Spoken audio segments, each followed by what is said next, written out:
Mike, turn your games down. Hi, everybody. Welcome to episode 197 of Games My Mom Found. I am Mike Albertin, and who's on a wonderful cruise with me tonight? Wet blanket, Michael Hughes. Not named Michael. I'm Dan Mellman. I am BSA Special Informant Joe Butler. Welcome. And we are here to talk about a game that's been on my list to play for a very damn long time. Well, 10 years. We are here to talk about Resident Evil Revelation. Oh, that was my shit. attempt. I think I played the wrong game. The spine of my game says Revelatons. Damn it. Beat me to the joke. They missed, for those that don't know, they misprinted the spine of this game for the early copies. So that's pretty damn funny, though. How do you not notice that? How does it get past QA? Someone can't read. Yeah, that's like a pretty bad oversight. Capcom. I don't think it's like super expensive either. It's just like goofy. Like sometimes those spreadsheets go hundreds, and this is just And like then the Okami Wii, I think it's the Wii version, had the IGN water stamp on it. Yeah. Good Yeah, stuff, Capcom. That one I think is worse. Because, like, I understand I think it's a worse too. misspell. It's a smoking gun. You know? There's up and stole someone else's art. And like, that's good enough. But also, you are the damn, like, you're publishing Well, the it's their game. It's not someone else's art. It's Well. just like, oh, you got this from this website. They must have had the art somewhere. Google, apparently. Yeah, I'll never understand that one. But I'm sure someone got fired that day. But this is not Okami Wii podcast. But No, I do want to cover Okami one day, though. By the way, I do really want to play it. But no, good luck finishing that game. hey, But I can do amazing things somehow. that makes me wonder how many people get their art like from Google searches, like how much we see on box arts or back in the boxes. All my art comes from, but my art just cover art, but for a podcast. So yeah, we're talking developed by Capcom, published by Capcom. The 3DS for the Nintendo 3DS version came out in 2012, and the version I played was I played the PC version, Steam. I mean, so 2013's the HD version got re-released and came out with the HD version, which is probably the better version, I'm assuming. Probably. Is it really the next year? Wow. Yeah, it wasn't long. I know So I do want to say I was excited when they first, like when they announced it for 3DS, like, okay, cool, but I had no interest in the 3DS. But when this actually came out, I was very, very excited to get the HD version. I probably paid $15 to get this on 360, which was a lot for me at the time. Because I didn't even buy games like at least for $10. I might have paid 50. I think I paid 15 on a GameFly sale. So it was pretty early. I was excited. I started it. I got, I think, chapter 4 or 5.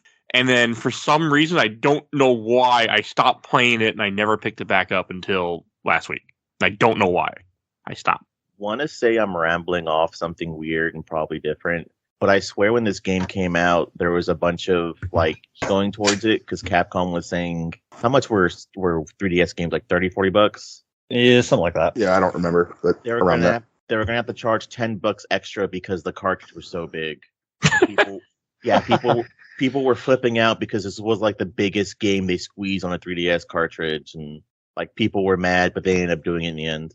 That was so common, like just a couple console generations before. It's interesting that it's like suddenly a controversy now that discs had been a thing for a couple generations. Yeah, we're not used to having to pay more for just because you have to spend a little bit more money. We don't want to pay more for it. I paid $80 for Chrono Trigger. It's worth it though. I mean, Totally worth it. That's the best game ever made. So, hey, So good. episode 100. Every time I will plug anything I can if I know the number. So, I mean, Mike, what is your history with this game? I bought this brand new when it came out, and I don't know that I made it, like, I think I did the tutorial where you're on the beach and then probably some of the ship, and I just put it down for whatever reason, and I think I've tried it a couple of times since then. I know I've bought it since then. I can see my 3DS version, or my PS3 version from here, but I want to make sure at least one of us played the original, and oh boy, was it an experience. Joe, do you have a history with this game? I mean, I love all the Resident Evil series. I bought this first day too because I also had the Revelatons up in my storage closet. But I liked it. I played it all the way through. I played it with the 3D on in the dark with headphones on. And Okay. Oh yeah. Yeah, I remember I had a great experience when I played it on the 3DS. And then I played it maybe like a couple years ago. So this is my third time playing it, and I think that was too much. Oh, good. It's not just Okay. Yeah, whenever like Mike put in the chat, he's like, "Man, I'm on chapter 12, but I've been done 2 chapters ago." I felt the exact same way. I'm like, God, is this fucking game over yet? I'm on like chapter 10. It sucks because some of them are just like pure filler, where you're Jackass and Grinder just running around doing nothing. That name did not age well. No, Those sections were weird. I liked how many jokes they have about like epic poetry. It's like, yeah, like they're like the stupidest like one-off Family Guy ass characters, and they're just like quoting Dante the whole time. I'm like, this is actually kind of interesting. It's like an They coulda reference. Like, what the fuck? They could have cut those, and it wouldn't have hurt anything. It wouldn't affect anything. But I actually like the fact that you have those that little weird stuff with those guys. Well, for me, it was a part where I knew ammo didn't matter because I was always getting worried about ammo in this game. This game does a really good job of making you. I ran out of ammo multiple times in this game, which is not normal for me in Resident Evil because when I play on easy, I don't have to worry about that usually. So I shoot everything anyway. Well, that's one of the really brilliant things about this game because so do we want to go over like the basic structure? Sure. Really quickly. So you have like it's chapter based and it's set up like a TV series where like, okay, here's this character doing this here for, I don't know, how long would you say the chapters are? 20, 30 minutes? Less.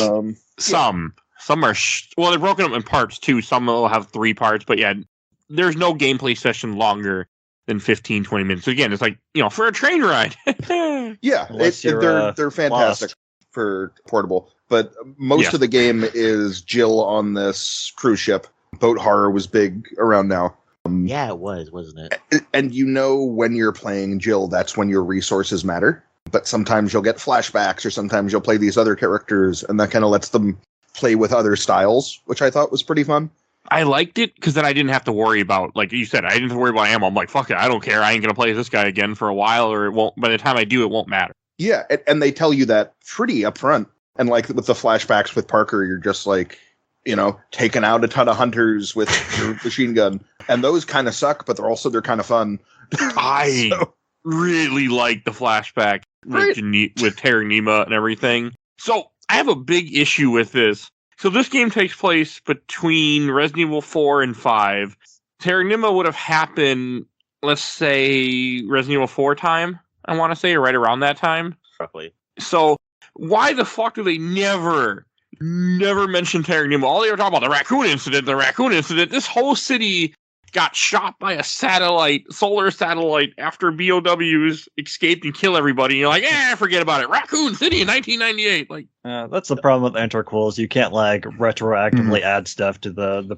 No, but they made games since then. Yeah, that's like 6. 6 could easily reference. This always meant to be a side series. That's why they didn't number it and they called it something different.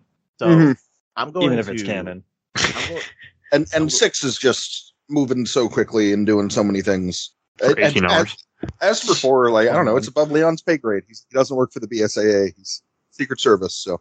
I'm going to complain about this game too. Because you can't call a game Revelations and not reveal something about the entire series. The Revelation is in its own game, which doesn't make sense.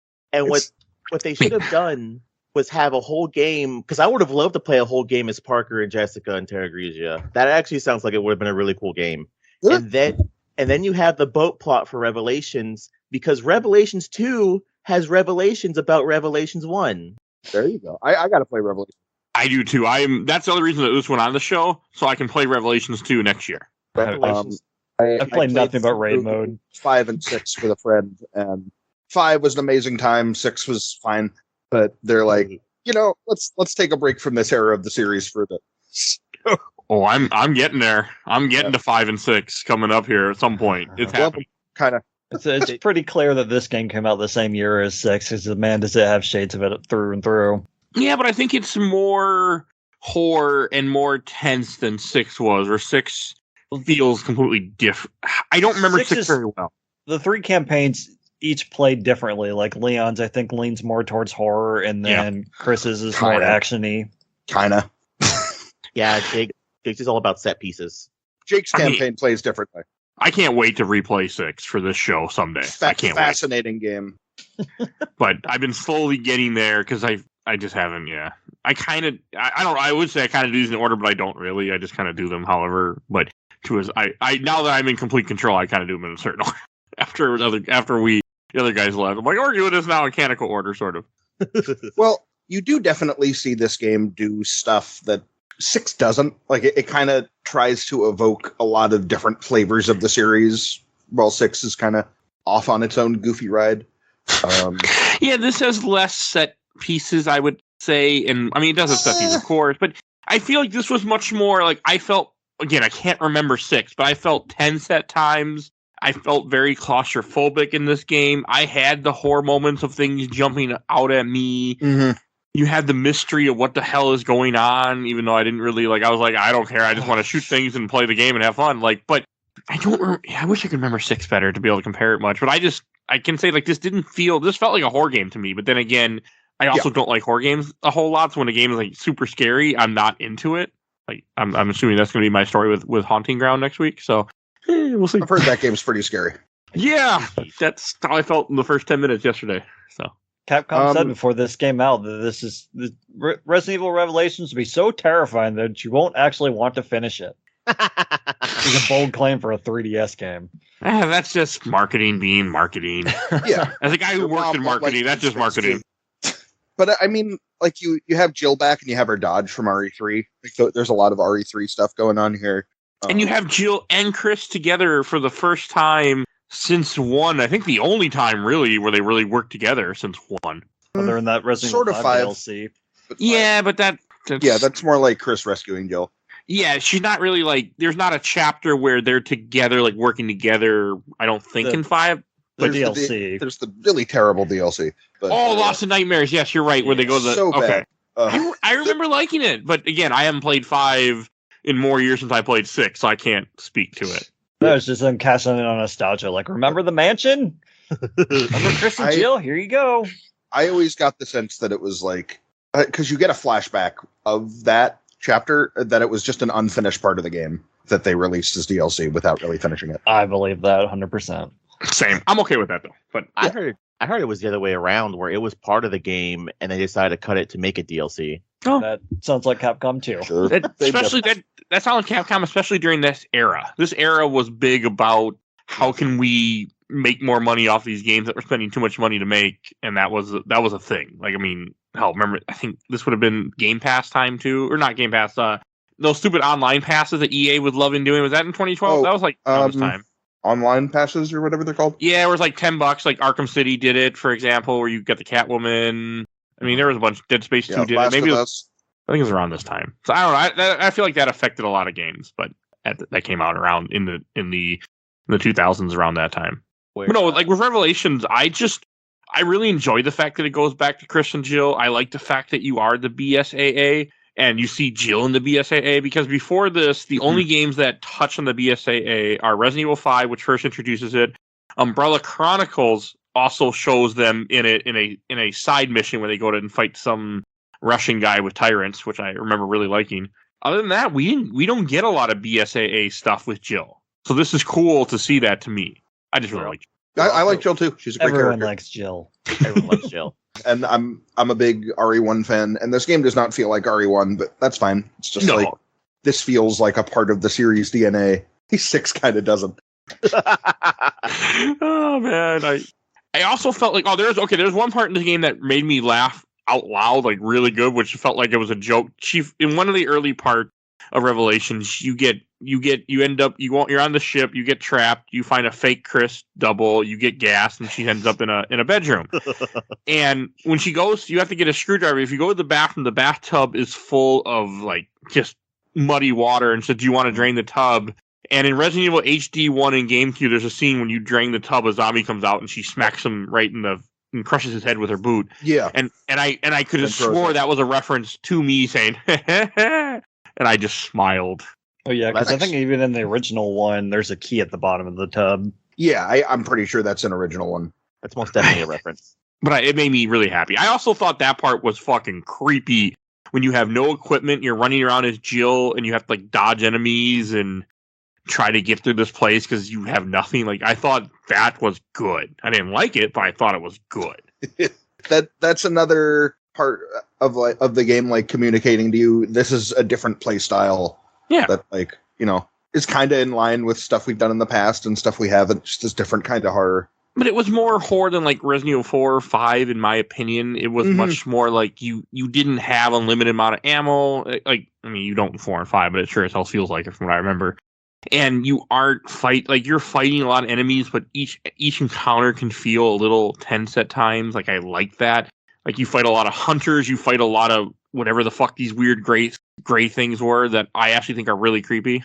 The hunters felt weird to me because they're such a huge threat in one, and you're just mowing them down by the dozens in this game. It's always the big complaint I hear about people talking about aliens, colonial marines, is the xenomorphs are always built up to be this big, brutal beast, and then you're just like running through them like hot knife through butter in that game. But that's also because you're set up to take them out.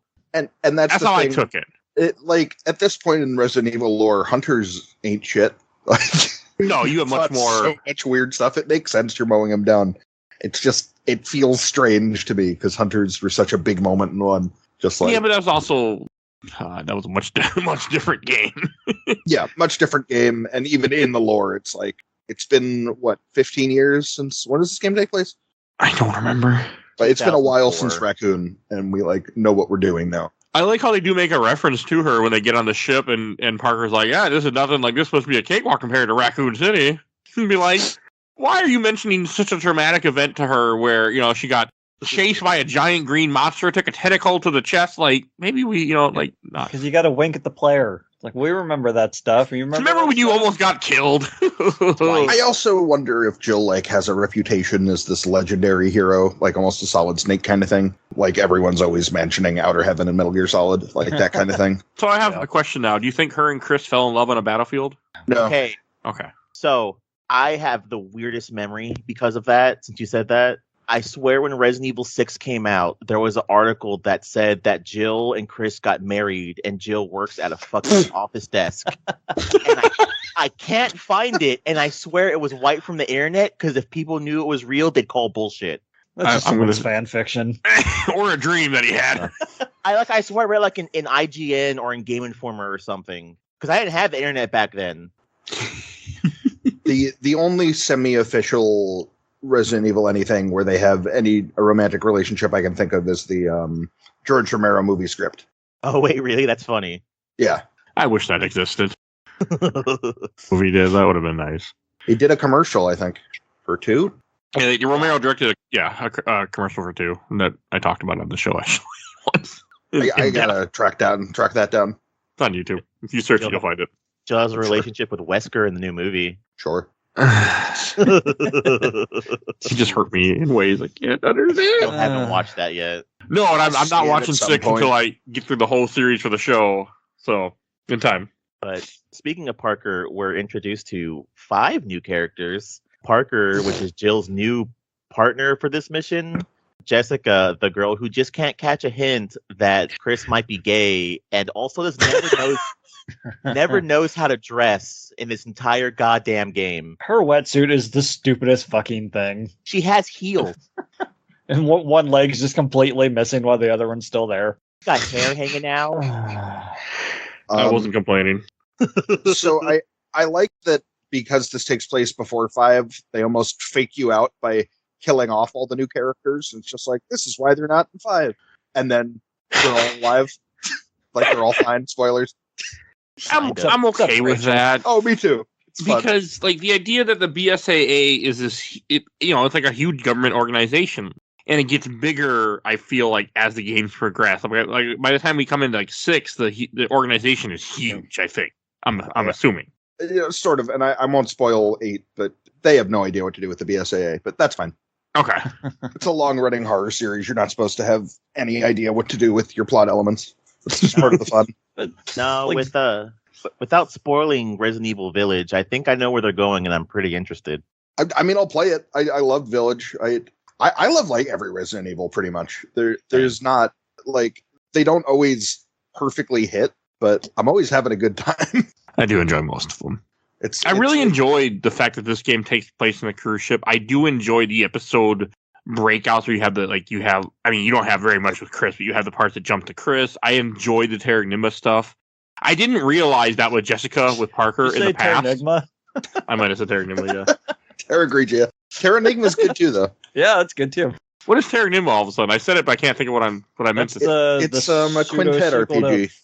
Illusion of Gaia. For the Super Nintendo. Yeah, that game is on my mind a lot because one day I need to play it. But I had no idea that was the same girl, Jessica, that's with Parker in the past, with Jessica that's with Chris and his little mountain mission that makes no sense for the very small amount of time he's there. Like, it was way late in the game when that clicked that they were the same person. But again, as I've said many times in this podcast, women can change the way they look in real life and in video games just fine. Black Widow. Like Joe was saying, that they introduced so many. There's 5 characters in the FBC, which is also new. There's 3 characters in the BSAA that they introduced, and then the bad guy in Veltro, which is new. Like, they throw so many proper nouns at you, and I just checked out so fast when it came to the story in this. Like, I don't know who these people are. I don't know what's going on. I'm just here to shoot things. I like all the new characters. I like Parker. I like Jessica. I like O'Brien. Like, they're fun. Is fun to have around. Is anyone else weirded out that one guy looked like Conan O'Brien? Which guy? The redheaded guy. Raymond. Oh, yeah. Okay. Of course. I don't understand that guy's like story in this game and what he was even doing. Like, you have him in the flashbacks, you have him on the ship, you have him disguise himself as a Veltro agent so he can tell you how their boss is evil. Like, there's just so much weird shit that goes on, and I'm just like, what the fuck? He looks like he's about to become a Batman villain. He looks like such a weird design. Conan O'Brien and like just the evil parts of Carrot Top. Yeah. Just the evil parts. Like, you can tell what the evil parts are. Start He's with the red Jack hair. now. He's like crazy Jack now, Carrot Top. It's weird. It's weird that he's still around, irrelevant in some sense. He's not I don't relevant. think he's relevant, still but he's around. alive. That's why he had to get jacked. He's still a comedian? I That's don't know. pretty but funny he's that Jack. he's I jacked. don't think so. Oh, yeah, that is. Okay. I just forget he even exists. Just like has deadlifting for stand-up sets. Like, here's my prop comedy. 400 bench. Hey, if your career falls through and you already have enough money, I guess you just get into weightlifting. Oh, he's in Vegas, hell. Oh, okay. Oh, That's fine. Yeah. Man, Vegas is a wonderful place, though. So I bet he's doing fine. yeah, if you're in Vegas and you got a residency, you're doing just fine. Yep. If Carrot Top fans, please call in for the upcoming Carrot Top episode. I mean, like you were saying before, like the hunters, I'm okay that they're not super strong because there's so many of them in this game too. Like, I like the idea that the city was just the city that in the flashback was overrun by hunters. Like, they didn't, use zombies. They just fucked everyone up with hunters, which makes sense because hunters would do the job a lot faster than a bunch of zombies would. Yeah. Because hunters are fucking vicious creatures, so They Zombies eat were all kind the of, zombies in one. Weren't they just kind of a byproduct of them trying to create the BOWs anyway? yeah, they were. It was also- like a leak, right? It wasn't. Yeah, it wasn't planned. It was just an accident that they found. And then every time that you do fight zombies, it's some accident that happened. It was never like, we're gonna make zombies. Umbrella, they have all this fucking money, but they can't keep their viruses to themselves. Oh no. Well, what's his name? Birkin leaked it Yeah. intentionally, right? I do not remember. Yeah, Yes. I know they want to take it from him, and he injects himself with it. That's Yeah. the G virus that And this one's got... What the hell's this one? I don't even know. It's the T Abyss virus. It's a That's the mixture. one. Yeah, It's a T big- Abyss. That's a good one. Another Dante reference. Is it? God damn it! This whole game is Dante. Well, it's called Revelations. Or Yeah. Revelations. Dante. If I haven't said this in a long while, but if I had a goddamn nickel for every time a bad game spinoff used Dante's Inferno, I'd have 2 nickels, which isn't a lot, but it's But weird it's weird that it's happened twice. more than once. What's the other game? Metal Gear Survive. Oh, I'll play that someday. Yeah, Me too. Don't. I like Commedia. It's a good poem. I know I'll play it one day. You know me. I gotta play bad shit. No, you Thanks can't. for the Phineas and Ferb reference, by the way. Always a treat. Yeah, thank you. I appreciate that. I've been playing Bayonetta 2, and it's like mostly drawing from Purgatorio, which is the part people don't talk about of that poem, and that's neat. Bayonetta 2 is good. So, another game I need to play. I need to play that game series someday. Months ago. Very good. I need to play 2 before 3 comes out. I'm so excited for 3. That's soon. Very soon. Yeah. All right, and I also like the T-Abyss, whatever the fuck those zombie creatures are called. I think they're a good, creepy mix. They're creepy. They work perfect for being on a ship because they look waterlogged. They look like someone's been left to, rot in the water for a while, and I really like that. They look really pus-like almost. It's like creepy. You also get like a lot of different forms of them, which is pretty good, as opposed to another AAA Resident Evil game, Resident Evil 7, where you only get like 2 forms. It's just surprising because you think with the hardware limitations they would use less in this. Big game. So that was a big game. What are the monsters called? What are they called in this? I don't know. They're just On BMWs. Yeah, they're called. Yeah, they have a name for them too, but I don't remember. Oh, the I actual- wasn't. Yeah, I don't know. Yeah, I'll see if I can look it up. But you also just fight them for a lot longer than you do the molded in 7. Like the molded kind of go away in 7 pretty quickly, and they do some fun stuff with them, especially in Madhouse. Resident Evil's cool. Good series. Jessica fight the weird doggos. You got the fucking flatworms at the beginning. Those things are weird. The things on the beach. Yeah. That you find out are just people that got it that were affected with the virus that then came from the boat. That's a weird difference. So that's a tutorial part where you're introduced to the Sega Genesis machine where you scan enemies. I really like this thing. Me too. I scanned everything.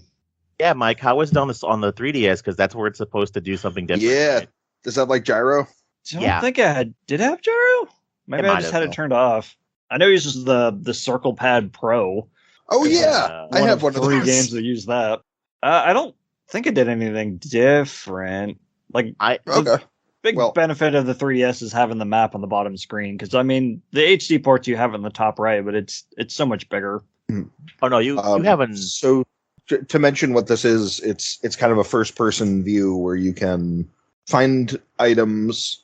It's kind of like it kind of takes the place of like mashing X, where you think a hidden item might be in the PS1 games. Yeah, and it can Metroid Prime scanning. Yeah, and it can scan enemies, which gives you a scanning percentage more if the enemy is alive, which I think is really cool. And once you get to 100, you have a healing item. Yeah. So it's kind of a way to get loot without killing enemies. Like it kind of has that Resident Evil 4 loop without doing what Resident Evil 4 does and kind of encouraging you to kill everything. I think it's really clever.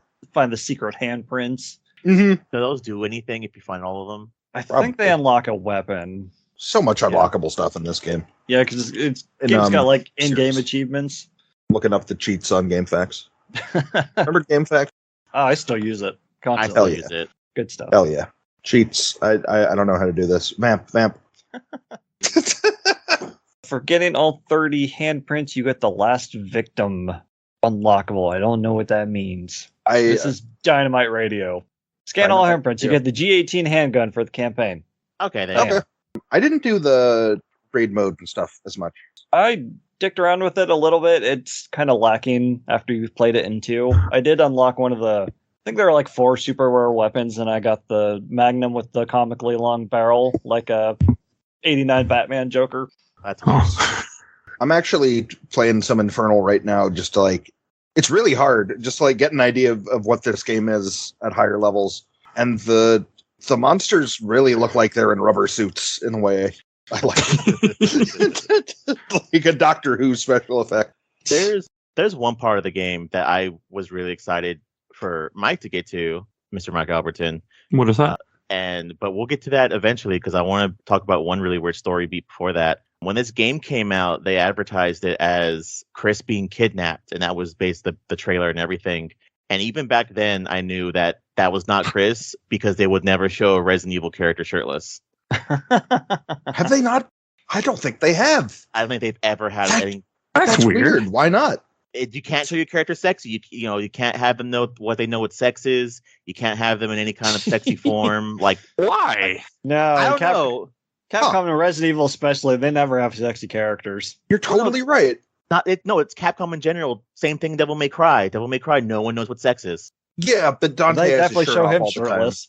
they show Dante shirtless for like one scene though, but that's it. That's it in the whole series. In 3, in the intro. Yeah, but it starts the game. He has the open jacket with no shirt, and you can take the shirt off whenever. No, I don't know. I don't think that I don't think Dante knows what sex is, but No, he doesn't. he has his shirt off enough to matter. This is a weird tangent I did not expect. Me either. But I'll take it. No, I mean, I didn't know any of the marketing of this because I don't think I didn't pay attention or care. So I don't remember anything from back then. That's 10 years ago now. God. Yeah, that's a long time. I just remember when this game came out, I think I was working at Sam's Club in Shakopee, Minnesota. I think at the time. Wait, around where? that time. Shakopee, Minnesota. Shakopee. Oh, okay. I thought you said Chicopee, Massachusetts. But you No, didn't. I've never been to Massachusetts yet. No, I do want yeah, Minnesota's that's your thing. You good luck with that. That's where I live. Good luck. It's okay. I hear It's a nice it's state. nice. It is a nice state. Yeah, I hear Minnesota's very nice. I'd like to go someday. Always wanted to go to Minneapolis. It's okay. How about the penis monsters that you find under the water later on? Oh, those things are weird. Those, They I look like them. Though, look like because Mara from Persona, the penis chariot thing. to me, they look like water bugs. Yeah. Yeah, I would imagine that's what they're going for, but man, the shape of their head is all weird. You can make anything phallic if you try hard enough. That's Yes. fair. But no, they were cool because I thought they really fit the environment they're in, and to me, it showed the virus adapting creatures that it infected to live in the environment that they were in. So it was taking these people and making them into fish-like creatures or water bugs, as I took it, that were perfect for being in a ship. Mm-hmm. Man, I really The love actual the fish. environment of this damn place. I love as you progress through the ship, eventually the ship starts flooding. I thought all of that was so damn cool. Like, and I also did not get lost in this much. I got lost. I I got got lost guide, but the constantly. guide would be like, go through the cafeteria, go through here to get here. And I was able to use that 3D map. Actually, I don't know if the HD version is better than the one that Mike was using, but I didn't have, I think it is. Could be. No, I 'Cause, mean that's pretty good. And it's like Devil May Cry, where you have these kind of bite sides, like go here, go here, go here, which can lead you around in ways that make it easy to keep track. I was playing on original 3DS, so the screen's kind of on the small side anyway. But yeah, that thing's like, think about Metroid Prime's map and then kind of lower the quality several pegs. I have a hard time with that map when I played that. I didn't have a hard time. Maybe it's just the HD version was much better. Like they fixed it. Because I remember seeing your picture. Mine, I can't remember comparing now, but I feel like it. I didn't have any issue really getting around in this game. I was able to figure out where to go using the map for the most part, because it would say what area is what. It'd say, oh, this is the cafeteria. This is this. Okay, I want to get here. Here's the little yellow dot I got to get to. Okay, I can go through this way. Like I didn't have too much trouble. How'd you feel about Rachel, Mike? That was annoying. That's the part I wanted you to get to, because that part scared the shit out of me the first time I played It's it. really scary. I got to that and I'm like, oh, Mike's gonna hate this. I knew it was coming because the guy told me it was coming, but it was That's the way annoying to me play how horror much games. she chases after you. She's in this game a lot. And I like how you get the first key card in the game from her. So it's like, and she has a design that with the very Shermie-like hair. If any King of Fighters fans here, it's just like memorable, and it's like, oh, it's her. Cool. Oh, this is scary. I liked her design. I like the fact that she like talks to you and then runs and vents and then comes back, and like you don't even have to kill her. I think you can just avoid her if you want. I killed her because she dropped. It reminded me like fighting a tyrant or nemesis. She drops stuff when you beat her. It's very Lisa Trevor from the RE1 remake. Yeah, No. you can't kill her. No, I think the funnier part is whenever you like do enough damage and she runs away, her like hopping up into the vent, and you like she also has high heels on too in her weird transformed versions. It's just Yeah. I think it's a theme. thing with men. I think that make Yeah. stuff that time like, oh, we're gonna put the woman in high heels in a like Jurassic World, for example, where she runs from T-Rex in high heels. Like, come on, it's just God, a that's thing the that stupidest scene. They were Yes. even less subtle about it back then. yeah. So I get it. I mean, it looks cool. I'm okay with the look, but it doesn't make any sense. But whatever. And No and I do woman is like wearing the, high heels in this situation. What's his name? Mikami? Shinji Mikami? Yes. Had like an edict early on for the series where it's like, we don't want the women to always be helpless. It's cool that you mostly see that keep up through the series. Yeah. Mostly. Yeah, because Jill is far from helpless for the most part. Jill and Claire Yeah, are Except like Baby 5. they're a couple of the ones I think of when you think of like the most badass video game women. Yeah, they really are. They're both so awesome. I mean, and I thought this game, like, as the game progressed, you do backtrack throughout the ship a few times, but it never annoyed me when I did. Well, one, they refresh items, so I was like, thank you. Because it's your different chapters that you're doing it, so there'll be new items that pop up there. So I'm like, yeah, sure. I love scavenging for items. I also, with that Genesis gun, like, I thought that was a good addition too to this game, just to let you scan for ammo. I really like that. Yeah, we talked about that when you said away earlier. Okay, well, I wanted to mention, I was impressed. Yeah. Like, I was impressed with it. How do you guys feel about the item customization parts? Custom parts are my favorite part of this game. Like, that's It was probably cool. what kept me going. It was all right.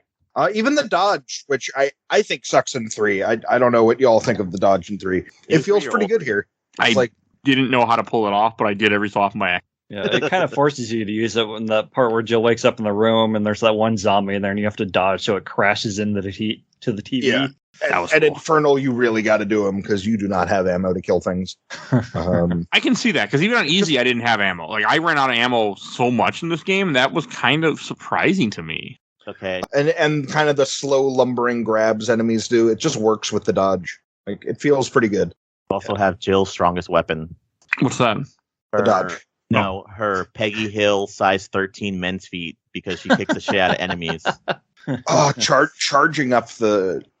I love the Resident Evil 4 melee system. I think it's brilliant. Same. I'm glad it kind of stuck around. I love being able to charge up these ridiculous kicks that just shoot enemies across the room. It's so good. I didn't know you could charge them up until the end of the game. Yeah, It's in one of the... I hint saw it screens. in the in-game achievements, like hit an enemy with the charge of melee. I'm like, well, how do I do that? And I just got through the Just game hold it. without doing it. Yeah, makes I sense thought when you it say was in the like loading that. screens for me. That's how I found out about it. Yeah, same here. Oh well, I was on the 3DS version, so The drawback of playing with the solid state drive. Did you play the solid state drive? I play on PC. I think I have a solid. I think I have a solid. I don't know. I have a have solid a state solid drive. state drive. I think mine does. It loads too fast. Yeah, okay, I get that. Yeah. Maybe I don't. I don't know. All I know is I have a laptop, and it says optional on my little sticker that came with my laptop that I never took off. Yeah, we're so spoiled anymore. Like whenever I have a load screen come up in a game, I just pull up my phone. Like we're so terrible these days. That's fair. Sometimes it's annoying. Like Knights in the Nightmare has pretty important lore on the load screens, and I played that digitally on my Vita, and just like I don't have time to read these. Load screens can be annoying. I forget what game I was playing recently that had really, really bad load times and it was irritating me. But load times in this game weren't bad. They were pretty quick, even for me. Like I didn't have any issues with them. That's because we played on PC. Mike, how were the load times on the 3DS where you had to sit there and wait for the doors to spin? Oh man, I was playing with my knife a lot during those. So I was just spamming the knife button, and it like stutters as it's loading too. It's really weird. Huh. Yeah, that sucked. Those doors that make no sense specifically. either. They're loading doors, like in Dead Space. Oh No, God, they- yes. They have the ship wheel on them that spins independently of the door and then splits in half as the doors open. Like I pretty don't cool. understand physically how they work. Well, that's a very Resident Evil thing. Like you need to keep spinning it until it's in exactly the right. It's like one of those Korean puzzles that are like little sculptures that need to line up perfectly and they come apart. That's a very Resident Evil thing, I think. There's a lot of Metroid Prime in this game because you gotta like wait for the doors to open in that too. I mean, that's a classic Resident Evil thing, right? The We got door the map, animation. the scanner, and the door loading so far. I also felt this game didn't have a lot of puzzles in it, which No, not really. I was okay with. I didn't mind that. I don't like puzzles. It's that pretty much. similar in style to 4, I think. Yeah. With like the dodge and the Genesis stuff, kind of adding some of the flavor of the PS1 games. Yeah, and then the way the shooting is and everything. Yeah. I 100% agree with that. Just a lot more backtracking. This 4 doesn't really have much. Would this game have been as well? I don't want to call it popular, but I guess it got a sequel. Like if Jill and Chris weren't in it and they were all new characters, would people even No. talk about this these days? I don't know. I I still would have done this, but I'd feel like it wouldn't have been as well received or well known. pretty Yeah. popular series, so like people would have played it. If it Yeah, was but having the original characters helps. Like I think that's also why they did this too, was to get people to care about it, like this big 3DS game. Yeah, they if we could talk a bit about the development history, they had like a 3DS game that was just Mercenaries, as a way to Oh yeah. and they said remember that. they did that to kind of fine tune 3D on the 3DS and figure out how they can render a Resident Evil game. And so this is kind of the product of a lot of trial and error, and it's just like, okay, this is what works for the hardware, which makes me kind of want to play it on the 3DS at some point. I only played the demo. I thought it was really cool, and then for some reason didn't get the full game until late in life. You weren't missing out. Got this on the PS3 and played it on PC for this. But also, like, I was thinking when I was playing through this, like, because the whole idea of the game progresses, you have like this terrorist organization, Velcro. It sounds. What is it? It's Veltro. Okay. That. And they're working, and you find out later on they're working with the FBC, which is one of the government organizations, and that they built a lab inside these ships, and that's where they were working on these viruses inside these giant cruise ships. Like, you think somebody might have noticed that? Hey, why can't we go in this entire section of the cruise ship? Two identical cruise ships. Because What reminded me of 999. Oh yeah, Another horror game that takes place on two identical cruise ships. another one we need to get Mike to play. Oh, I do want to play it. game. Such a cool game. That's a DS game, isn't it? Yeah, It's on PC play it now. on DS if you can. Oh, Okay. yeah, that's- Well, I mean, I can play it on a DS on a PC. Does that count? Oh, the PC Yeah, version. there's also a PC version. I don't Okay. want to say why, but play All the right. DS Anyway, Resident Evil. I really like that. I just found that very interesting that this thing was just there on the ship, and like I like that there's three identical ships for some reason. It's so dumb. Like where you're playing as Chris, and he's on the second ship, and it just feels like a filler level. Like we're not sure what to do here. So, But it was all meant to do that whole, like, you're running there and you're trying to save Jill because the last time you see Jill is trapped, flooding, she's gonna die, and all of a sudden you get in the room and there's no water. Yeah, it's okay. And then you play as Jill, like saving herself, which was kind of fun. I thought it was very cool. I really liked the way it did that, actually. Like, to me, that was super cool. like I goof on it, but it was kind of a cool choice where it like pans up and it's a different name of the ship. Like, oh wow, that's interesting. I really got into that. Like, I thought that was the nice way they did it too, because you've been on the ship for a while, so like I knew right where to go. Like I knew right where they were. Okay, I gotta go here, and then all of a sudden like, Well, what's even weirder? I thought it was extremely silly, and I was completely into it. Just like, yep, this is what this game is. It knows exactly what it is. Did anyone play on normal?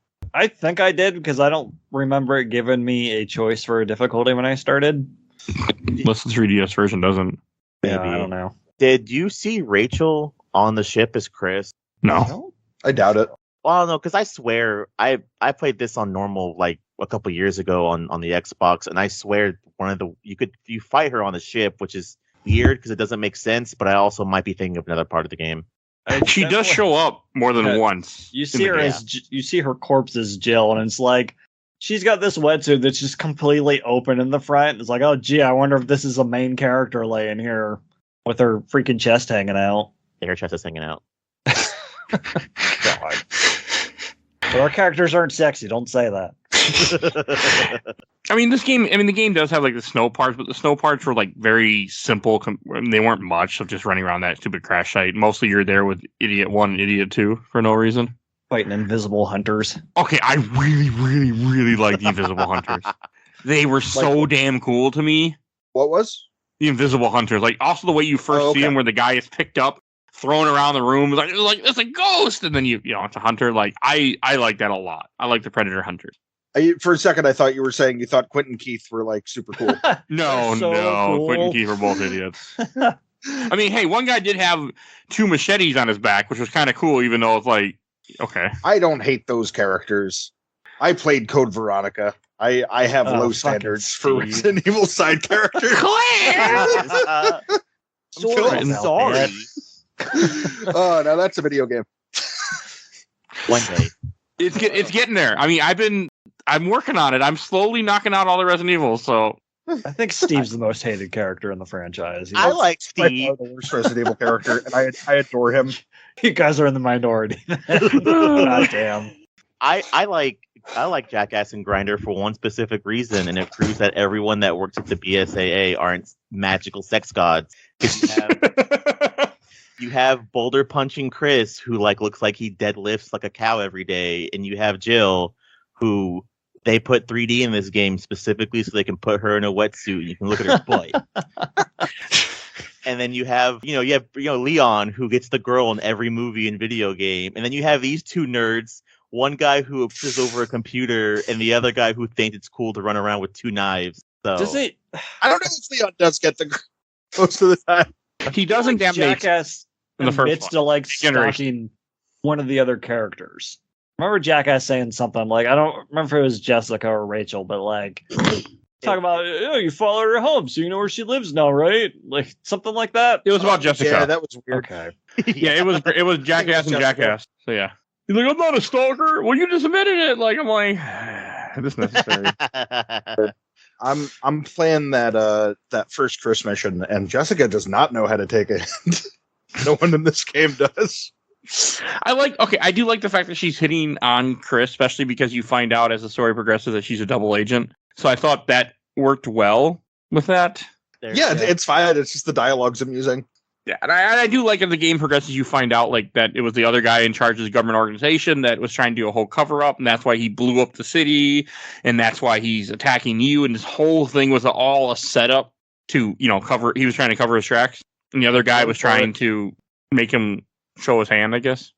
Blowing up a city is kind of a big thing to just be inconsequential in the series. So, yeah.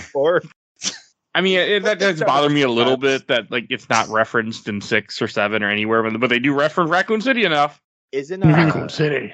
God, and then there's Zero, where they mention Resident Evil Survive, and it's became the second Raccoon City. I'm like, who cares about this game? What is that, Joe?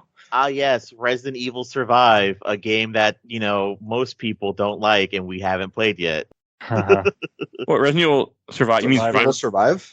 No, what was the one that we played? Oh yeah, I just brought that Survive. up. We did Survivor. It's actually it's published already. Survivor. Yeah. Right. I gotta play that game. It's not bad. Yeah, another city they ruined, and nobody. It was an island that was Umbrella, so I can. Yeah. I haven't played it because I want to play it with a light gun, and that doesn't really seem easy to do. No, because you'd have to get a European version too, because the US version took it out. Yeah. Well, I have a CRT set up, so. I was going to say, it's also really weird because I think you can find a file on it while you're playing one of those missions. I think Terra Grigia is a man-made city, and it was super futuristic. It all ran on solar energy, and that's it. That's cool. Why can't we do that? Because America. We'll get there. I mean, this game also didn't have a lot of bosses in it, which was nice. You do have a couple big fights, I think, throughout this game. You have the comm officer. You have somebody up in the captain. Bosses? I wouldn't go that far, but I mean, they were okay. There were difficult bosses. They were just difficult. They were just difficult enemies that took a lot more hits. I'm like, okay, cool. But at least the game gives you a lot of ammo when you get to those parts. There's spongy bosses, especially the one in the commercial area of the ship or whatever. Oh yeah. Where you're jumping over railings and stuff. That was a really cool one. The comm officer where you're being attacked by other enemies, and I died a couple times at that part before I got it to work, and that was a good part though. Be honest. I started pulling some Resident Evil 4 shenanigans where I was jumping back and forth between the window, and they would go all the long way around. Suckers. Good shit. I guess they didn't make a jumping over ledges animation for them. Probably. Probably too much work. They didn't build it into the virus. Give them a break. But you can stun them too in this game, which I thought was cool. So, I mean, I like the way I liked how the story progressed. I liked how the game goes, and then you end up at a point where you switch partners, and it's Jill and Chris for the rest of the game. I really liked Jill and Chris together again. It made me smile a lot. And as things progress, you go in the lab, she injects herself with a vaccine, which I didn't realize that one reason she does that is because after that part, she swims in infected water where she would have been infected had she not just vaccinated herself. Big gross Jill monster. Oh man, that fucking part with the laser grid. Oh, I liked it.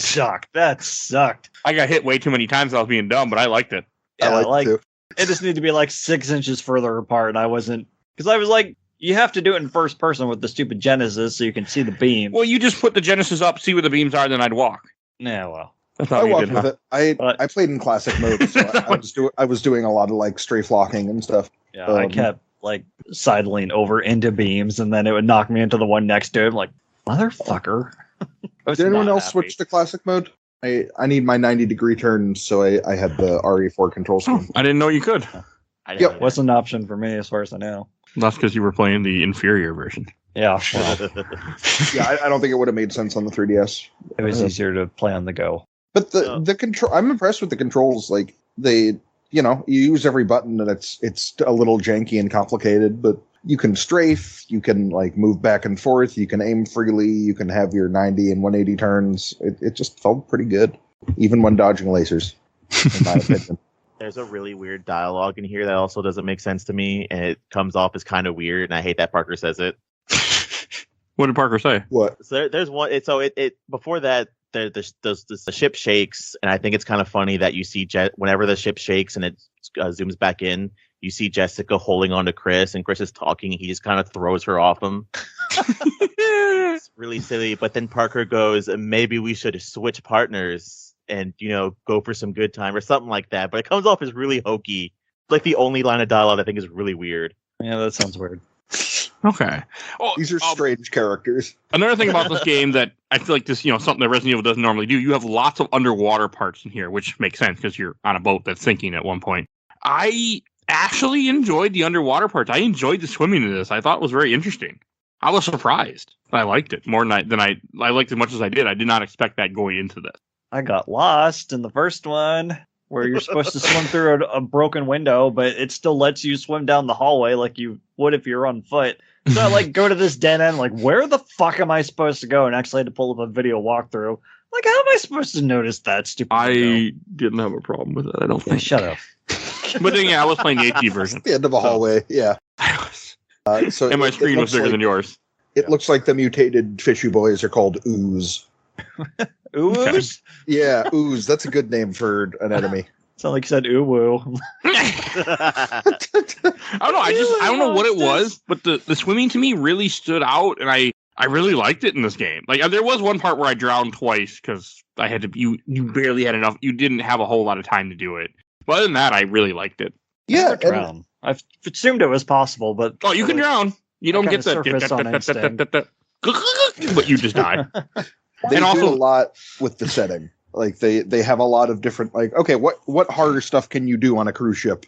And they stretch it in some really fun directions. And I think underwater stuff is a must-have on the list. Yeah, and it's good. You spend a good chunk of this game running, just trying to escape the place flooding. And I really like that. I like the escaping of the ship. What did you guys think of as you get off the ship before you go to the last ship? The whole part with the turret guns and the giant parasite thing that comes out of the water. It's very Umbrella Chronicles. It reminded me of 5 too. Doesn't 5 have some big water boss or something? Yeah, it does near the end. Okay. And 6. It's a thing. Sections were a thing in the series in this era. Yeah. Well, plus this era loved turret sections. I don't have strong feelings. It was fine.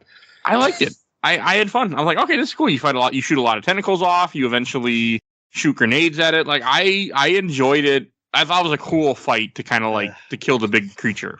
Would you say you had if it goes on too long? Mike, would you say you had a tentacular time? It didn't go on too long. I will agree with that, but I didn't mind it too much. I had fun. I ran out of time the first time you fought the tentacles where you're on the ground with Chris and Jill. I kept missing with the rocket launcher because it's hard to hit moving objects with the rocket launcher. Yeah, I think I won that fight just barely. Speaking of length, I thought this game was the perfect length.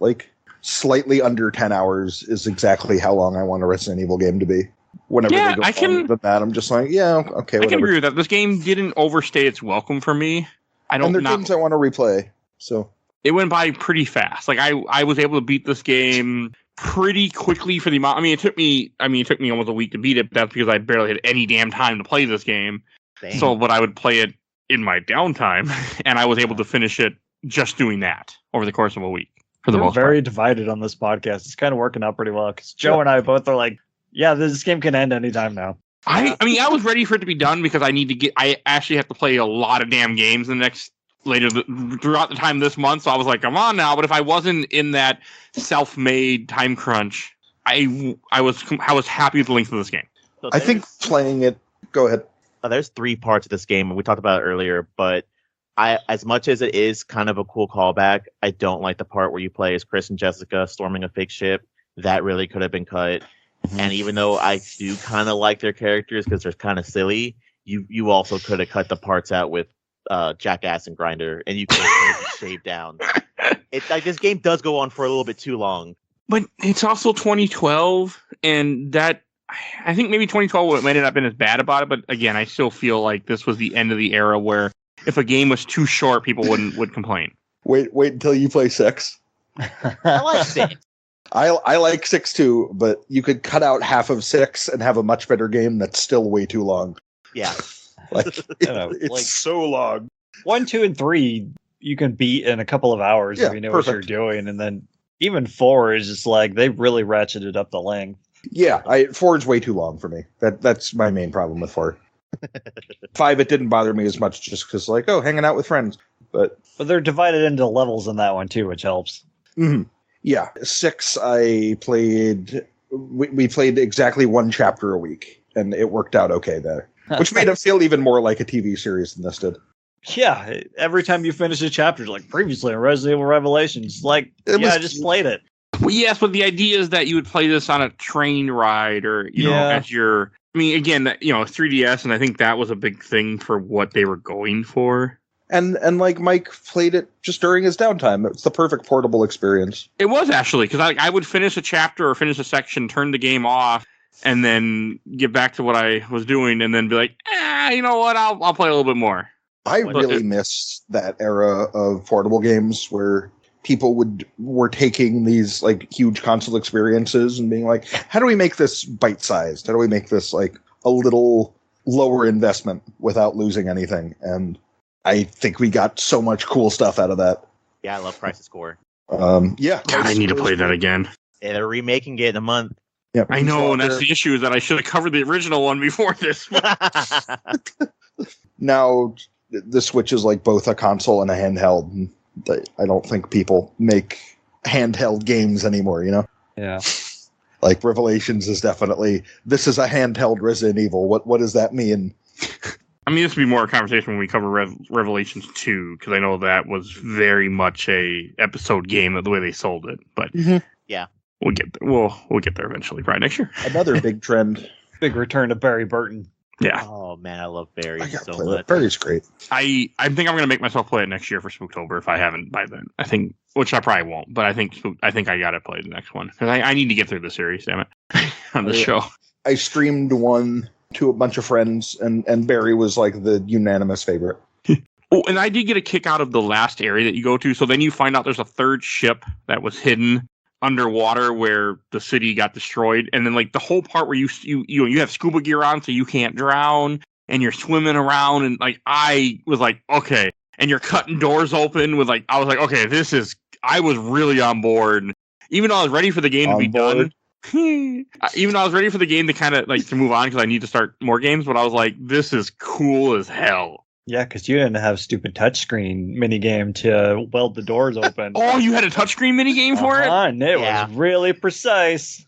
I just clicked one button and she just goes and the door opened. When you're rearranging the circuit breakers or whatever to open doors earlier, that's all touchscreen too. You have to unscrew the screws and then move the things around yourself. I kind of want to try this version. This is why I'm happy that I don't have anything to do with stuff like touch DS games. This is why I skipped DS games for a while. That's all I had. I don't like touchscreen gimmick. And every game had to shoehorn them in. Yeah, I'll never forget playing Trauma Center on the DS, and that game was that was hard. Oh, I like that game a lot. It's really hard. Yeah. I want to go back and play it with a mouse and keyboard or a mouse and a controller and see how that works. Try the Wii version. I bet that would work fine. Oh, I could do it with a mouse and keyboard because I can just remap all the keys. Yeah. All right. But Speaking of that underwater section, that's where the one-hit kills were with the freaking flatworms too. Mm-hmm. The big blob monsters. Ah, that sucked. I didn't get killed by them. Oh. I didn't need hell. La-di-da. Well, I didn't either. I didn't know there were one-hit kills. Sorry. I mean, I did get killed by one hit kills by the comm officer guy, where he would grab Jill and then he takes a saw blade to Jill's stomach. And Is that a one-hit kill, or is that Yeah, it's a one-hit kill. A killing animation? I don't know, but either way, I was dead when he grabbed me with it. So I wasn't hurt. So. Sounds like the chainsaw from 4. Oh, okay. Yeah, it's a one hit. There were multiple one hit kills in this game that enemies could do to you. I'm into one-hit kills in horror games. No, God, no. I'm a fan. Thing I want to ask. Sure. So we're about to get into the last part of the game. So can y'all explain like the weird part of the story for me? So the whole idea is that Michael Morgan or whatever, he's the director of the SBC, and it turns out that he hired Veltro and gave them viruses so he could look like so he could get money for his company and his own, like, government, which is a fucking weird thing to do, but it's also the Resident Evil universe, so I'm not surprised. It's not that weird. Okay, you know why marijuana was illegal? Because a guy needed money because Prohibition was done. That's fair. So it's not that far-fetched for a government organization, some asshole in charge to be like, I need a threat. I mean, it's I mean, yes, it seems far-fetched, but at the same time, I mean, you look at, like, to give you more history, the reason Hitler came to power the way he did is because well, this is not proven, but it's pretty much known. He lit a building on fire and then blamed the other guy. So it's not unusual to have, like, this idea that some guy was like, hey, I'm going to hire you to destroy things so I can get more funding. Yeah, I think there's even a name. Is that? Let me look this up before I say it out loud. But that definitely happens. Yeah, no, like the marijuana thing. I mean, that's 100% why that drug became illegal as big as it did, because Prohibition, the guy that was, like, worried since Prohibition was done, and he was like, they're going to get rid of me. I'm going to lose my job. So I got to go find a new thing to target. There's even a military term for that, like, kind of manufacturing responsibility for an attack. It's called a false flag operation. Like, it's common enough that it has a military word. So yeah, it's not, unfortunately. Here's the part that gets me a little lost, though. So did the director of the BSAA, like, kidnap Jill to stage it, or was that someone else? I think that was Raymond. Okay. That Carrot Top? Yeah. Okay. Because Raymond had as you find out as the game progresses, had his own reason for what he was doing, which they don't explain. I have issues with that part because, well, yeah, we'll get there shortly. But, fuck it, let's go there right now. It's the ending, it doesn't matter. We'll double back. But in the ending of the game, you have a small scene where you see, God, what the hell is her name? I forgot her name. The other girl, Jessica at a cafe. She's sitting there, and a guy with sunglasses walks over and puts a vial on the table. And for a second, I thought, it's Wesker! And yep, me too. And I wish it would have been Wesker, because it would have made more sense, because Wesker's not dead yet at this time. And it wasn't Wesker. And that's 4's spoilers for Resident Evil 4. That's 4's ending cutscene, right? Like, yes, Ada dropping something off for Wesker, or is that's just her campaign? Maybe there's something with Wesker involved where he talks to her or something. There's some way that he was the one that hired her to get the Lost Plagas in 4, and I would have been okay with it all over again. It wouldn't have bothered me. I would have liked it more than Raymond goes there and says, "I have my own reason," and then walks away, and the game ends. So. My idea, has everyone here played 7? I have. Yes. Okay, so the company that Jessica and Raymond work for is the same company that the brother works for in 7. Interesting. Oh, that's cool. I didn't know that. I want to say that's what that leads to, because it's just a random company that's still doing virus stuff. And I want to say that I'm pretty right, but I'm not 100% sure. Okay. I'll go with it, because that would make sense, because I could, virus leading into more viruses. And, like, who knows? I don't know. There's so many changes of agencies at that point. Like, Chris is working for Umbrella in 7. Just like, that doesn't make much sense. New Umbrella. Yeah, it's New Umbrella. But yeah, they even, like, go out of their way, and it's like, yeah, it's most of the same management, and then he, like, doesn't work for them anymore in 8. And it's like, well, I guess this didn't go anywhere. This is why we need more Resident Evil stuff to flesh out things. Yeah, no, I'm down for whatever. Like, I'm all in on this series. I enjoy its stupidity, so I just kind of want more of it at this point. I do too.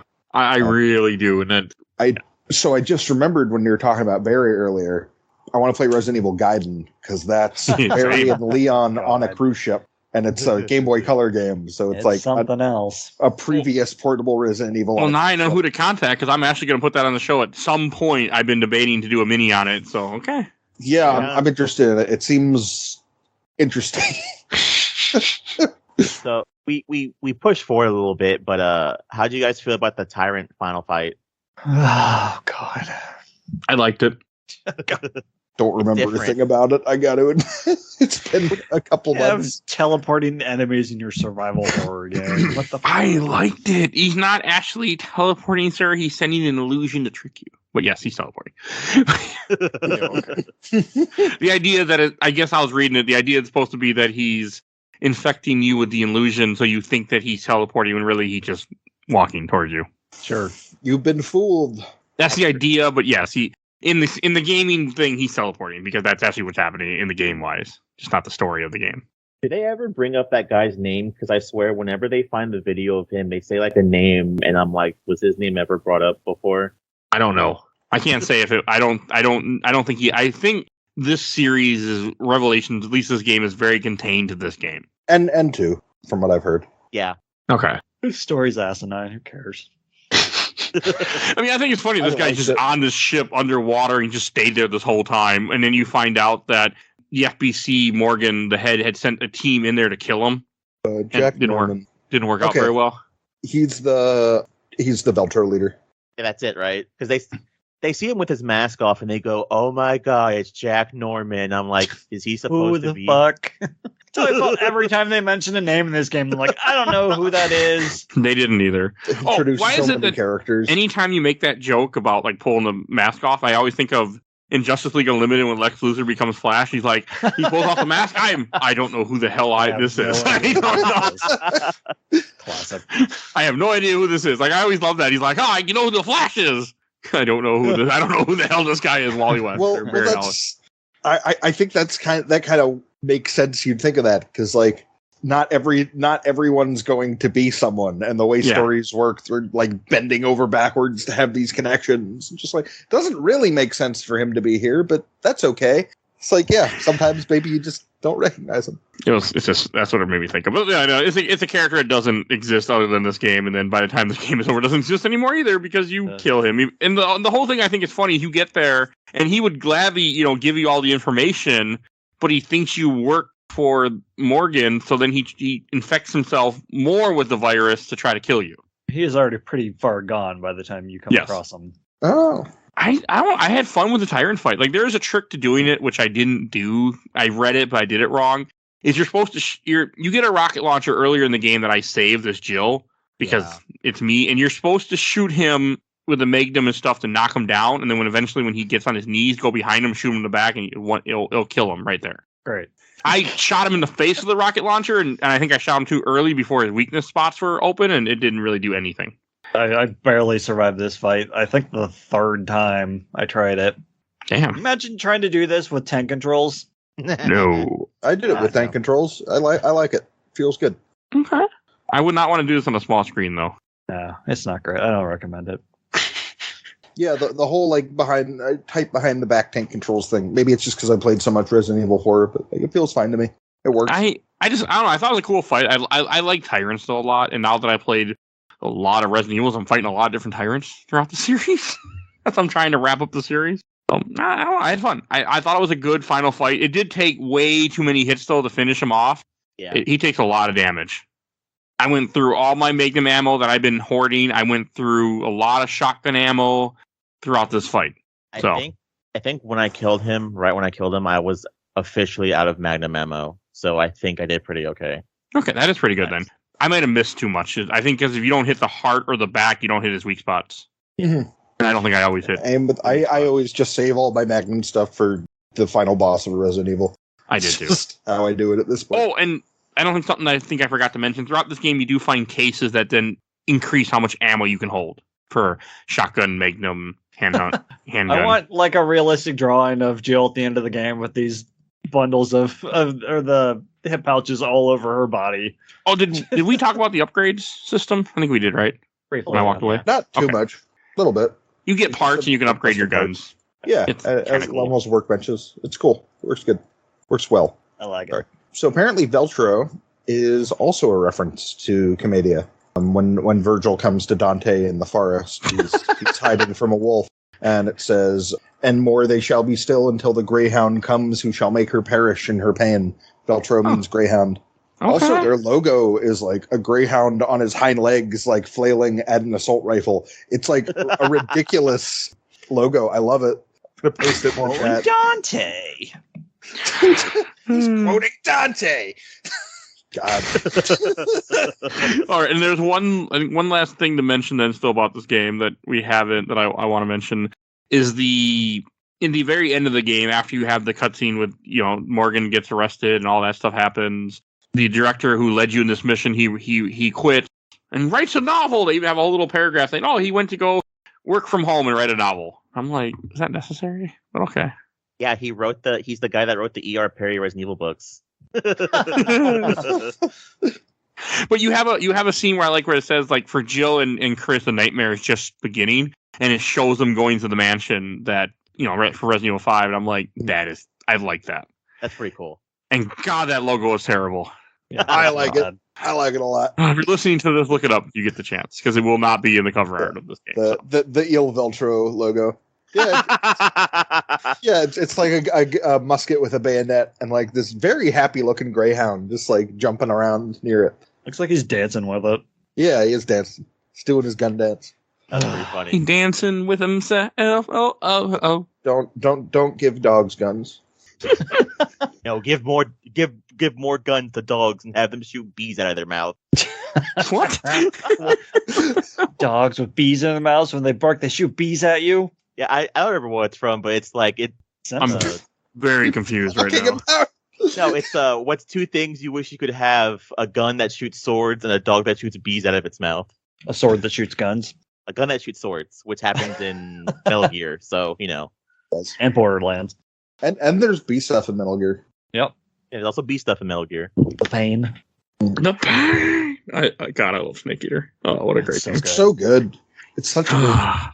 This was like a good era for video games. I guess this was a few years later, but I like Japanese video games like in this era before. I do too. Right. All right. And I think we should go on to questions, comments, or memories. I got a few. All right. And first we'll start with, wrong. There we go. I watched the entire Overblood Super Replay group. First one from Isaiah Bailey. This is the game that got me into the series. I had no interest until I watched a YouTuber play through this. It looked like a lot of fun. Dipped my toes into the series, and now I'm all the way in. Okay. Nice. I'm surprised this is the game that got somebody in, but I'm glad. Yeah, I mean, why not? Yeah, I mean, hey, anything that's going to get you into a series that you end up loving, why not? And this is not a bad game to start that. So yeah, it might make more sense too, because this game came out on the 3DS, and the only thing I had growing up until I finally got an actual job was Game Boy. So I mean, it could be cheap enough to where you bought it and then got into the series. Makes sense. Yeah. And from Kyle Smith, one of the most underrated Resident Evil games. I really love seeing Jill take on a large story role again. Plus, it's a good in-between of 5's faster pace, fluid combat, but with good environmental exploration. But also, I'm a big sucker for aquatic theme stuff. Exploring the ship and the water city are very cool. I wish more RE games talk about how they built a whole city out in the ocean that never really comes up again, which irritates me. Yeah, it's really weird. Well, Village was going to be Revelations 3, right? So maybe we'll see more eventually. Oh, is that true? I heard that once. It's a half rumor, but it's because I don't want to spoil Revelations 2, but it was a half rumor and people were guessing because they said Revelations 3 now might involve Rebecca Chambers. I'm still crossing my fingers for that one. So it would be nice to see her again. We haven't seen her. She's in one of the animated movies, right? Yeah, I hear she doesn't do much though. Yeah, she's the damsel in Zero.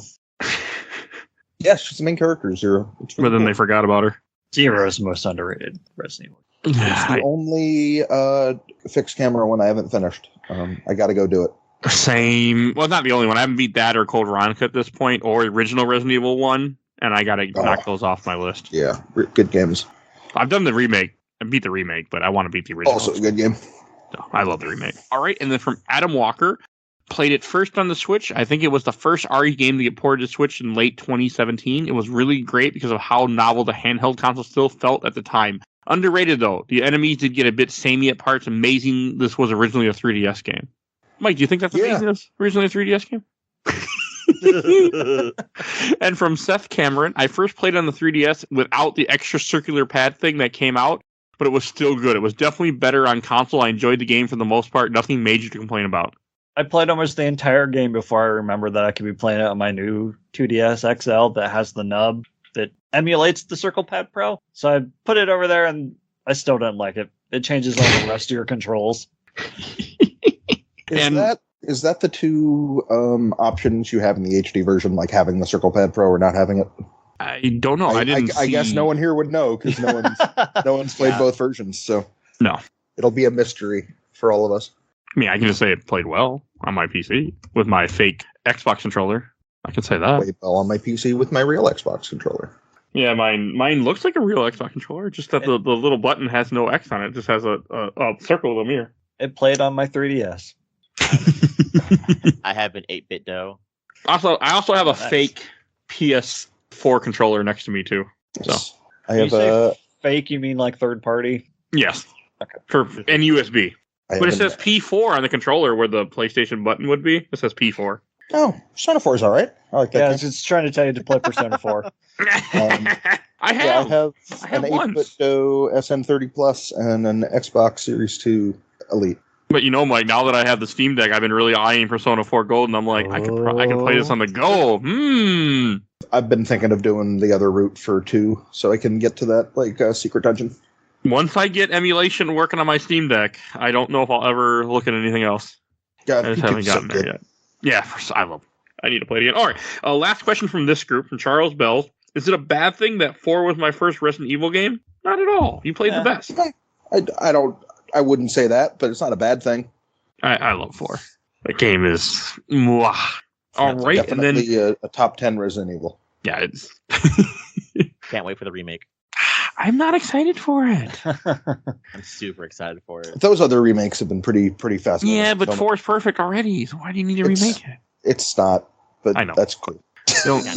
I'm excited. It has color. I am a little bit. 4 in color. I won't get to it Not brown. for so long that I don't even care. But I'm glad it's coming, even though I know I won't play it for years. So I'll probably play it on release. I'm excited. I can't play That 8 DLC coming soon. That's real soon, right? Yep, end of the month. Might actually pick up that game. I gotta play the PS 8. The Resident Evil 8 DLC. Oh, you're interested in that, Mike? Once that third person mode comes out, I'm not playing the first person. They had to rebuild the game from the ground up apparently for that. Believe it. Yeah. I'm interested. My roommate has it, so I might play the PS5 version. I will definitely play Village at some point because Village does look really cool. If you like 4, it's really building on that in a lot of fun ways. I like Village a lot. Okay. Good game. One day I keep on this. All right, and from the Resident Evil Star posting group, I got a few from Nahanyo Alens. Completed it some days ago. I like it and tried Assault Mode for the first time. Pretty fun. I think he means Raid Mode. We completely forgot to talk about, which we will shortly. From Ivan Veretto. This became one of my faves. All right. And let's see here. From Davey Leon Kurtz. Both Rev games felt like steps away from 6 and more towards the originals. I know I'm definitely in the minority, but I enjoyed the item searching camera thing. Scanning enemies and looking for stuff made for a slower pace despite the action-y combat. Also, I like the weapon selection. Each weapon class felt like it had its place. Sure, there's always people who learn how to knife through every RE game, but Rev 1 felt like you needed to really pick your weapons and make them complement each other with attachment. Well, we all like the Genesis stuff, right? Yeah, we did. Yep. Yeah. All right, from Lou Yannick. My main reason to get a 3DS, I played the HD port recently, and it's nice to actually be able to unlock and exchange rare parts. Oh, okay. And from Jennifer Green, I enjoyed this game, especially the part where you actually swim. I think think this was my hardest boss fight. Okay, from Annie Volter, this game was fun, but I think it's the worst model for Jill that looks the least like her. The models all kind of look weird in this game to me. I didn't notice that. I mean, Jill's always, her design's always weird. From 3 where she has her survival miniskirt to the virus turned her hair blonde in 5. It's like, what? Is that what? Is that the? I thought she just dyed her hair. No, the virus did it. Okay, that's just stupid. The 5 virus does so much stupid stuff. Some very racist stuff. I always thought it was just that they dyed her hair so she wouldn't be recognizable. No, it's the virus. That's how I took it all this time or all these years, that it was just a thing to disguise her better. Nope. There's a really weird moment that I had in the PC port where Parker is talking to Jill, and like his head is a different color than his body. Like you can see where the face cut off is, the neck. It's really weird. Okay. All right. And let me see what else I got after I got distracted. From my K, I remember buying my sister's 3DS just to play the game. Love it, except for the final Jack Norman fight. You can get that. And last comment and last group, official Laser Time community from Nick Turner. I picked this up from my 360 during the sale and loved it. It got me back into the series, which I hadn't really played since RE4. Right? Well, yeah, I'm glad that this was able to get people interested, you know. Oh, and we should talk about raid mode before we end this. I played a little bit of it. Did you play it again, Mike? Not much. Like I went through the first couple of stages a couple of times. It did not grab me as much as like Extreme Battle, Ultimate Survivor, Mercenaries. Like, you know, they always have these arcadey extra modes in Resident Evil. This one didn't really do it for me. It was fine. I liked it. I played a little. I mean, what raid mode is in this game, you go through like little missions essentially, which are just reused assets, and then you have to you fight enemies and you get points and you level up and you get stuff to unlock your guns and yeah. Get points that you can spend in the store to buy other weapons and stuff. They do it better. It did feel kind of like a test run for some of what they do in 6, which was neat. Oh, interesting. Where you like have a profile you're equipping. 6 is a mess. Fascinating game. I'm getting close to doing 6. We really are getting close now. There's so many more better ones to do before then, though. Yeah, I mean, we're doing Remake 3 next year, so... I haven't played that. I need to. Love Remake 3. Maybe that'll be my next game. Mike really liked it when he played it. I'm about to talk about it here shortly. I think I want to replay the original 3 first. That's a good game. I like 3, but I think it's one of the worst remakes. Yeah, it seems to be the common opinion. Yeah, that's what I've heard. Also, too. those 1 and 2 remake, real good. Like they nailed it. Mm-hmm. The 1 and 2 remakes. They tried to rush 3 so they could make 4. That's what the issue is. But that's what Resident Evil 3 is, you know? Yeah, it wasn't meant to be 3. It was Code Veronica was supposed to be the 3rd one. Everyone knows this. Yeah, I hate the fact that Code Veronica isn't 3. It bothers me a lot. I think it's fine. 3 felt like the closest thing you could get to 2 DLC on the PS1, and I think that's cool. It bothers me because Code Veronica went to the wayside, where Code Veronica I feel like is the next step. And if it would have been called 3, I think it would have done a lot better than being called Code Veronica. Yeah, well, I think they probably just should have called it 4. For anyone that doesn't know, 3 was supposed to be the side thing, but Sony had some kind of deal with Capcom where they got 3 numbered Resident Evils on the PS1. And I do kind of like that 1, 2, 3 are like, here's the stuff that happened in 1998. All right, Monkey Paw, where's my Code Veronica remake? Yep. I'm surprised that hasn't been announced yet. Yeah, because that came out like 5 years before 4 did. Yeah. And that's the one that should be remade, but I get it. 4 is such a known game that like, we remake this, we'll make money. We need Steve Burnside in glorious HD. God, they would try and make him palatable, and that's a shame. Absolutely. He's such a terrible character. It's like found poetry. It's like Keanu Reeves' accent in the Dracula movie. Claire, huh? I'll remember that. Could not be improved.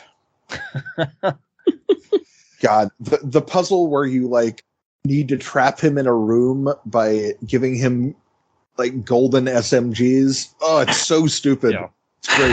It's great. All right, and then before we get to Shelf Stacker Box, I think I should give away a Steam code again. Oh yeah, I'm glad you remembered. I do once in a while. I have too many, so I have to remember once in a while. Otherwise, I'll never get rid of this damn collection. For a random game, I have no idea what this is, called Codex of Victory. No idea what it is. Steam key. The have code for this game. I don't. I gave it to you, I think. No, didn't I? I don't have it. I gave it to myself. That's why I gave it to. Okay. I was like, wait, I gave it to somebody. Oh yeah, myself. All right. Strategy game. RTS. Okay. The code is WMD0V2HVPBWPIX. Codex of Victory Steam code. And whoever's listening to it is like, oh, even if you listen too late, just try. You never know. I highly doubt everyone listening to this is like, oh, I'm going to download the Steam code. Not like it's the stupid bots in a Facebook group where like, oh, a Steam code, and they just grab it instantly. Yeah. Because I think there are things like one of the groups I was in, they were talking about, there's bots that just when you post it, they just grab it and then sell it or whatever the hell they do with it. Like they don't. Yeah, so don't do that. It's dumb. Yeah, it is a turn-based strategy game. I'm sorry. Okay, cool. By the time I get to the second page on Google, it's just key sellers. I've had it forever. It was in one of my early Fanatical bundles, and I've been meaning to give away these codes forever. All right, let's go to Shelf Stacker Box. And Mike, why don't you go first? Get the positive out of the way, right? Mhm. Yeah. Yeah, I introduced myself by wet blanket for a reason. Like, I did not care for this one bit. And I don't know if it's just because I was playing on the 3DS or what, but I was ready for it to be over by, like, episode 4 of 12.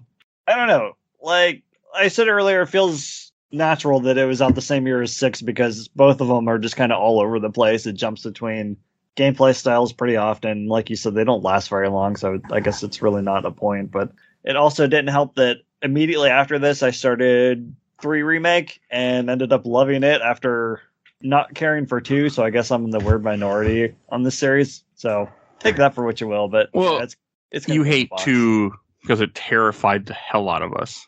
Yeah, I think you had it worse than I did. I just don't like how X is constantly following you. I didn't either, but yeah, I had it worse. Agreed. Didn't like this one. What about you, Dan? Me. That's me. I'll put this in the stack. It's not like one of my favorite games, but I really like the series. I had a good time with this game. I'll probably replay it in like 5 years. Have a good time. Okay. Yeah, just like a solid game. I'm happy it's in my life. All right. Joel, what about you? Surprisingly, as much as I think this game is funny and I did like it, it's going to go in the box. Oh. I've played this one too many times, and playing this made me realize probably my least favorite Resident Evil game. And I say that coming from a guy who just played that stupid Survivor one. Like, and that game was wild. I like that. Charms. I like that game more than I like this one. So, wow. Yeah, but you should. Not saying it's a bad game. I played it 3 times, one too many. The third time is what did it in for me. So yeah, it's going in the box. But I'm not saying don't play it. If you never played it, I still highly recommend playing it. Okay, great. And I'll go last. I'm gonna put this on the shelf. I had a really good time playing it. Nice. I enjoyed it a lot. I look forward. I mean, I won't play it again probably ever, but who the hell knows with this podcast? I redo stuff all the time, but I really had fun. I had a good time. I'm glad I played it. I'm glad it exists, and it's going on the shelf. And maybe someday I'll play it again. Who knows? Probably not, but you never know with me. Well, I thought games like this were just complete opposites. Yeah, that's cool. It's good. I wasn't expecting that when this started. And I'm just like, yeah, it's all right. I like that we're all like so different. I think that's really cool. That doesn't happen all the time on here. No. Okay. And oh god, all of a sudden I forgot. I should introduce what I'm talking about next week. That's what I do here. Yeah. Okay. Yeah. I don't know what my brain's not working. We are going to be talking about Haunting Ground next week, which I'm excited for. I think I'm excited to talk about it once I finish it. I'll be there. That game is, I'm sure, going to scare the hell out of me. So, and if you want to hear, basically the Rachel part from this game for the entire game, the entire runtime. Well, I saw the first villain that thinks you're a doll and wants to chase after you, and I'm like, oh no. I'm like, oh no. And then I ran and I hid under a bed, and I'm like, God, what am I playing? I always get that mixed up with some other game, Rule of Rose. Yep. Yeah, because they're both highly expensive PS2 games that do not have about the same time, and were never re-released yet. And I don't know if they ever will be. I want to go on a big PS2 survival horror binge because I played a lot of the big PS1 ones, but there's a PS2 lot. was like a golden era for it. There's a lot. Extermination. Yeah. I played Silent Hill 4 recently. Great game. I want to play The Thing now only because I found out The Thing game is a sequel to The Thing movie and explains some of the stuff in the end of that movie. So people were pretty high on it when it came out. I'm interested. It might happen at some point, but I'm definitely interested. I got to see The Thing remake, the 80s one, in a movie theater recently. Just fantastic movie. So good. Oh, the original one? No, the remake, the John Carpenter one. Oh, okay. I know what you're talking about. Yeah. I forget it's a remake of something else. Mm-hmm. It's a good movie, though. We just covered it on the show not so long ago, and then Bill made the joke that we talked about Blade Trinity longer than we talked about The Thing. Yeah, I haven't seen the Blade movies. He wasn't wrong. It's October. I should do harder shit. I am, unfortunately. All right. If you want to hear more Resident Evil, we did Resident Evil Survivor Mini 28, Resident Evil 2 Recover 9, where we came out recently. We re-looked at Resident Evil 2. Resident Evil 2002, the film, 19. Resident Evil 4, episode 129. God, it took us a long time to do another Resident Evil game on a regular episode. Damn, that's a long time. Resident Evil 2, 2019, episode 94. Resident Evil Outbreak, episode 73. Resident Evil Dead Aim, episode 70. I knew it was in the 70s. Resident Evil 3 Nemesis, the original one, episode 63. Resident Evil Degeneration, film 4. Resident Evil Operation Raccoon City, film 37. Mike's first episode. Resident Evil Remake, 2002 version, episode 33. Resident Evil 2, the first time we covered it, episode 9. So that's all the Resident Evil we've done so far. And at the time of this recording, Apocalypse will be out by the time you hear this. So definitely go check out Apocalypse 2. So that should be out by the time. Yeah. Comes out very soon. I publish it. I feel like recovered would be a good name for a Resident Evil podcast series. Yeah, that's good. That would be, yeah. That is cool. Okay. All right. And if you enjoyed this episode, we have over 380 other episodes you go listen to. If you can't find what you're looking for on Spotify. That aren't Resident Evil. That aren't Resident Evil. Yes. Or that are. Some 12 or 13 of these are Resident Evils by the time you hear this. Resident Evil. And there's going to be more because I have the current Patreon poll is a Resident Evil poll right now that people need to go vote in. It's either we're going to watch Resident Evil Extinction, Resident Evil Infinite Darkness, Resident Evil Damnation, the second animated movie, or Resident Evil, the Netflix series. I do not want to watch the Netflix series. Don't watch the Netflix series. I'm trying to force myself to watch it, and I'm like halfway through episode 3, and I'm like, I don't care. The only way I am there is if people vote for it, and then I have to, and then I got to find suckers to do it with me. So the only one of those 4 things that's good is the CG movie. Simpsons terrible, but I need to get through the series to get to finish it. Good luck. I'm gonna watch those movies at some point. 1 and 2 are really good. 3's okay. Okay. Who was it that loved 3? Was it you, Joe? It was me and I think Blair. Blair. I think both me and Blair think it's a good movie. Yeah. Okay, I can't wait for Bill to see it for the first time. Yeah, Resident Evil is one of those. I think it's a relationship people have with other horror series, and I don't really have it as much with like a Friday the 13th or something.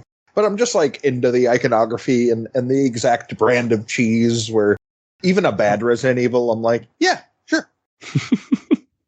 All right, and if you want to support us, we do have a Patreon. You can go find the poll, and as I just mentioned what the polls are, we do a poll every month, so go support us. Little as $1. You can support us and make me happy. You want to make me happy. I make you happy, right? Every week, hopefully. So definitely go check that out. I don't even care about the money. I just want people to vote, and the money's nice because it pays for the hosting. So just go do that. And also, if you please follow us on Facebook, Instagram, Twitter, and on YouTube. We are on YouTube at audio only, and we have a Discord. If you want to help talk with us and talk about the show, you can join our Discord. You will see a link in the show notes. Also want to give a shout out to my awesome intro and outro, courtesy of Helena at Hell Hath Fear. You can follow her on TikTok. Check her out. She made our music. And also want to give a shout out to my buddy Bill Tucker, who suffered through the MCU with me, along with Mike. And he started his own podcast, A Gamer Looks at 40, where he interviews how games affect people's lives. Definitely go check him out. Well done show. You'll see a link in the show notes. And then I think that's everything I need to say. So we will see you guys all next time. Bye, everybody. Bye-bye. Bye.